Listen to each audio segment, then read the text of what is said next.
Welcome to Modern Management of the Older Adult, brought to you by the Institute of Clinical Excellence.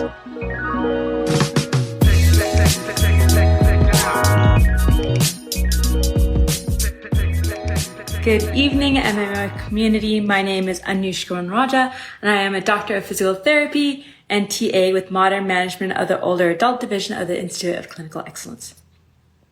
Today, I'm going to talk to you about apathy in people with dementia.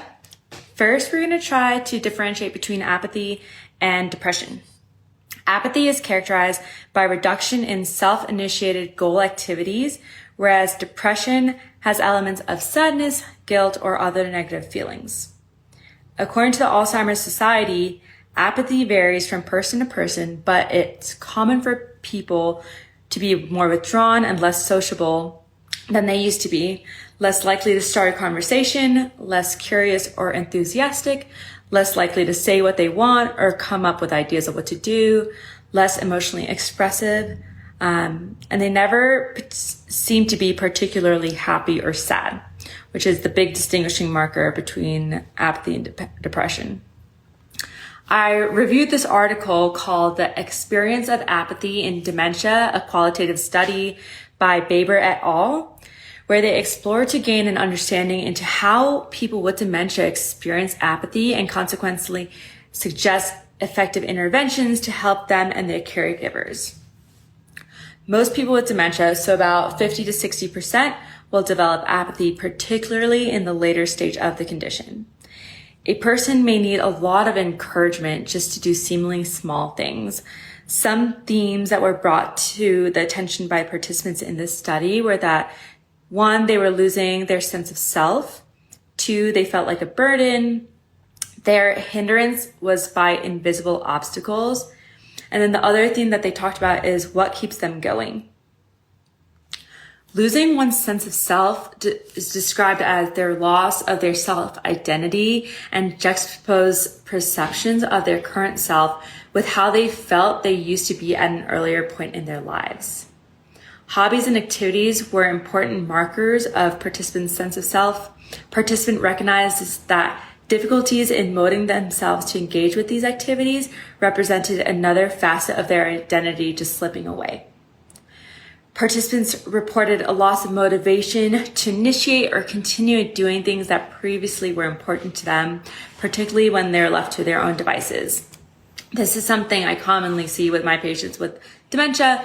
It's like if they have family members that are involved or caregivers that can get them to go out and do more things, they're able to do that. But if they have to rely on themselves to motivate themselves to do exercises or even go change in the morning, they're less likely to do it. They reported needing their spouse to motivate them with daily activities, even though they knew it was important and necessary to do these things. Participants also spoke of a loss of confidence and decrease in their self-esteem, which led to them being no longer capable to pursue hobbies or doing things around the house. Secondly, apathy manifested itself for most participants as a both contributor and result of feeling like they were a burden upon people, particularly their spouses or important within their important social groups. And this is largely driven by their fear of failure.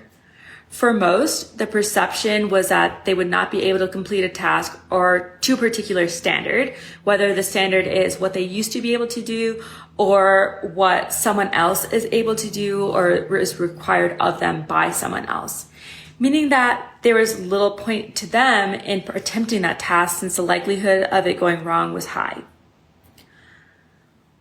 On the surface, apathy can look like there's very little activity taking place, and people who are described as apathetic are generally considered to be unengaged in a particular action or interaction with the environment and people around them.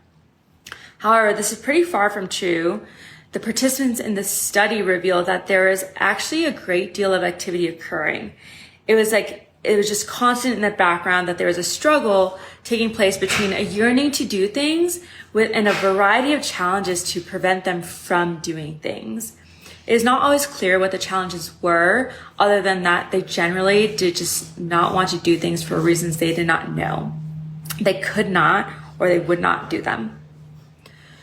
For some participants, there was a reliance on momentum, which may be interpreted as being as a state of flow in which an activity or sequence of events has begun, where the engagement of those tasks was so high that it protected them from overthinking that what they might be doing can be wrong, and it allowed them to continue those activities before the creeping feeling of apathy and where they needed to stop them. However, if the flow of engagement is broken for any reason, the activity is derailed, and trying to get back on them is really hard. So this may be a good time to think about, it's like, okay, how are we making our flow of exercises for these patients so that we can keep them, one, feeling successful throughout sessions, but also how do we keep them wanting to continue within the session? Things that participants talked about as what would keep them going is, one participant from the study spoke about being motivated by wanting to help others, as this could spur him to overcome the feeling of apathy even towards jobs that were not particularly enjoyable. So it's like, hey, give this patient a task and say like, hey, this would help me out a lot if you can do this. And that might be something that would help motivate them. Another participant suggested that the thought of letting someone down when they were expecting assistance is enough of a trigger to galvanize people into action and actually bring a positive sense of anticipation for the task. So really giving them a sense of self-worth and understanding that you are appreciative of the help that they are giving you, and that however they participate in that task will be helpful.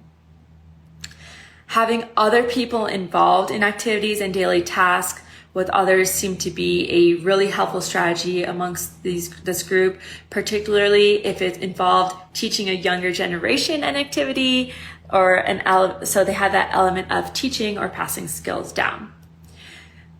This could be like, it's really nice if you get involved and you have that relationship with your patient to where they want to teach you something. Be like, hey, like, you really like this, teach me that. Even better if your engagement can be for them to teach their grandchildren or whoever they have in their lives, that they're able to teach something through their day-to-day so that they don't feel like it's like, okay, you see them twice a week or 3 times a week or once a week, but then on the weekends they don't do anything or they don't want to get out of bed. So it's like, okay, maybe you can have someone come in and you're teaching them how to do this task. Maybe it's like something that they really love, like one of their hobbies, like painting, and now you get them to teach their grandkid or family member how to paint. I have a lot of these conversations with caregivers, and when I see apathy on board, it's like, hey, like these are going to be things that we can do to help them stay engaged, to help them stay engaged in exercises. How much of that is actually available to you? Lastly, participants spoke about the importance of routine, potentially as an established routine left no gaps for apathy to come on board, and a defined sequence of event where it meant that there was no requirement for any decisions about what to do or whether to do a task. Instead, participants just knew that a particular action came next and they were going to do it without doubting themselves or questioning the situation. Removing the element of thought or decision making really helped these participants because it reduced the cognitive burden, which they're already struggling with, that cognitive burden of overthinking those tasks. Making decisions about what to do is not easy, and potentially apathy is related to decision fatigue, where constantly having to think about different potential options and select which one to do is overwhelming or too much for them to function. Consequently, anything that could help reduce the feeling of being overwhelmed with choices or information was considered helpful in warding off feelings of apathy, and that could lead to participants to give up before they even start if they have that feeling of apathy. Some of the treatment that is talked about, especially within the Alzheimer's Alzheimer's Society is that apathy is very difficult to treat with medicines or talk therapies. It's more helpful to support a person to stay active and as active as possible and help them keep up their confidence levels with those activities. Another thing is creating safe spaces where they can try new activities or talk to people without worrying about getting things wrong, and where their dementia is not something to be ashamed of.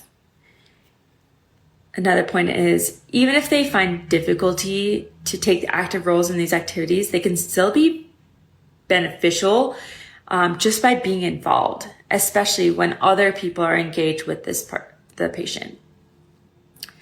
There are activities designated for people with dementia, such as dementia or memory cafes. Look up resources around you. I actually had no idea this was a thing. The study was published in UK, so they had like a directory for people with dementia or providers that work with people with dementia. I just Googled a memory cafe here, and there's so many resources around the area, and I'm super excited to share that with patients. So I definitely encourage you to look up resources around you for that as well. They're called dementia or memory cafes. There are also various types of structured therapy that are put on by other professionals, such as music therapy, group art therapy, reminiscence, and cognitive stimulation. Reminiscence was really interesting. I'm just going to throw this tidbit in there because I had no idea this was a thing either. And it's kind of something that I build in without knowing I'm doing it. I'll have patients with dementia like show me photo albums, or we'll talk about pictures on their walls, just so that they can tell me oh, tell me about your wedding day or something like that, just so that they have that ability to reminiscence and feel like back kind of where they were happy and felt like more themselves. I will make sure to cite this article in the comments, but if you have any other tips for working with people with apathy, it doesn't have to necessarily be dementia related, but if you have any tips for working with people with apathy, drop that in the comments. I do find that this is something that's largely struggled with. So anything anyone has for that is always helpful.